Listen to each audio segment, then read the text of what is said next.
Assalamualaikum warahmatullahi wabarakatuh. Hai semuanya, perkenalkan nama saya Karindri Juniaswati, NIM 185200051, Fakultas Ekonomi jurusan Akuntansi UIN Maulana Malik Ibrahim Malang. Pada kesempatan hari ini, kita akan membahas permasalahan yang masih hangat untuk diperbincangkan, yaitu permasalahan PT Garuda Indonesia yang hingga saat ini terancam bangkrut. PT Garuda Indonesia merupakan salah satu perusahaan milik negara atau BUMN di sektor industri transportasi udara.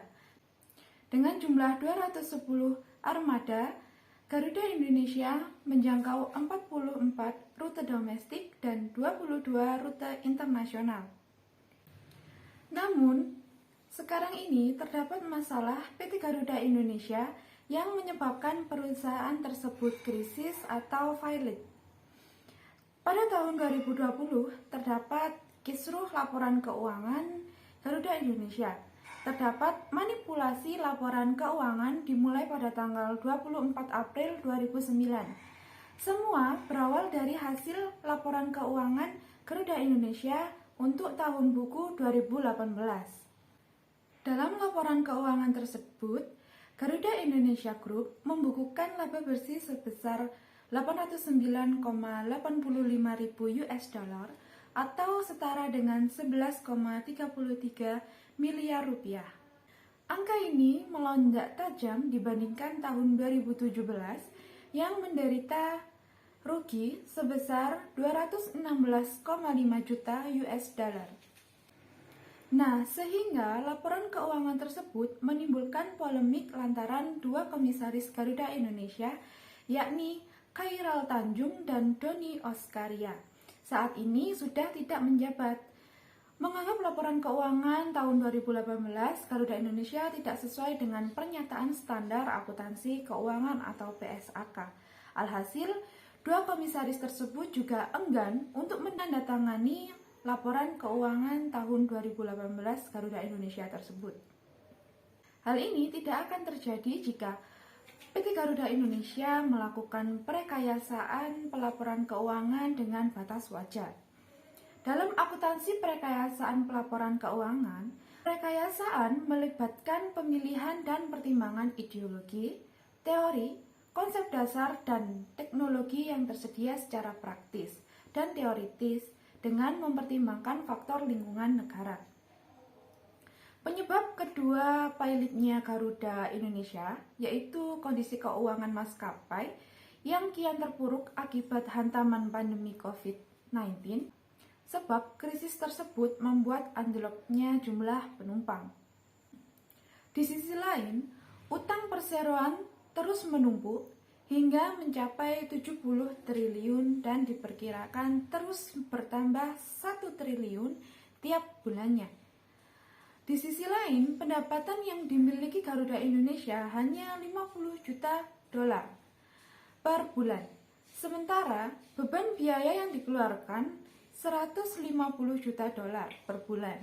Itu artinya Garuda Indonesia terus merugi 100 juta dolar atau sekitar 1,43 triliun per bulannya. Kemudian saat ini Garuda Indonesia bekerja sama dengan 36 lessor yang sebagian diantaranya terlibat kasus korupsi dengan manajemen lama. Sehingga harga penyewaan pesawat yang dipatok oleh lessor yang sekalipun tidak terlibat korupsi, menurut Erick, terasa tetap mahal di kondisi saat itu. Menurut teori akuntansi, beban dan kerugian beban adalah biaya yang terjadi untuk menghasilkan pendapatan tersebut. Ini harus diakui pada saat yang sama dengan pendapatan yang dihasilkan olehnya. Hubungan antara pendapatan dan beban seringkali sulit untuk ditentukan. Jadi, hubungan berbagai peraturan yang secara relatif arbitrer digunakan untuk pengakuan beban yang berlaku. Beban diukur baik dengan harga historis dan harga pertukaran yang berlaku. Kerugian lebih periferal dari kegiatan utama perusahaan, namun pengakuan dan pengukurannya sama dengan beban. Di sini, pendapatan PT Garuda Indonesia terus-menerus menurun, sedangkan beban yang harus dibayar sangat banyak. Itulah yang menyebabkan PT Garuda Indonesia menjadi krisis atau failit. Dapat solusi untuk menangani kasus tersebut.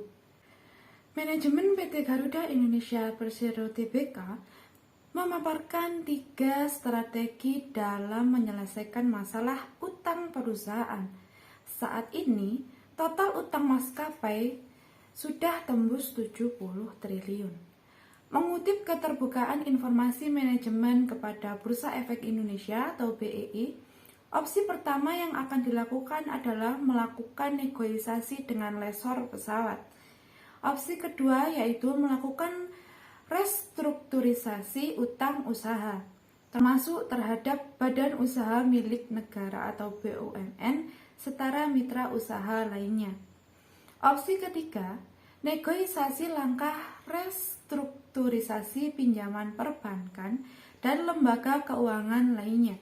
Semua dilakukan dengan mempertimbangkan kondisi kinerja keuangan perusahaan. Nah, dari kejadian itu, kita bisa menarik kesimpulan bahwa sangat penting dalam memahami teori-teori akuntansi guna mencegah adanya permasalahan yang tidak diinginkan perusahaan. Dari permasalahan PT Garuda Indonesia, ini bisa dijadikan contoh dalam pembelajaran teori akuntansi. Sekian dari saya, apabila ada salah kata, saya memohon maaf sebesar-besarnya. Akhir kata, wassalamualaikum warahmatullahi wabarakatuh.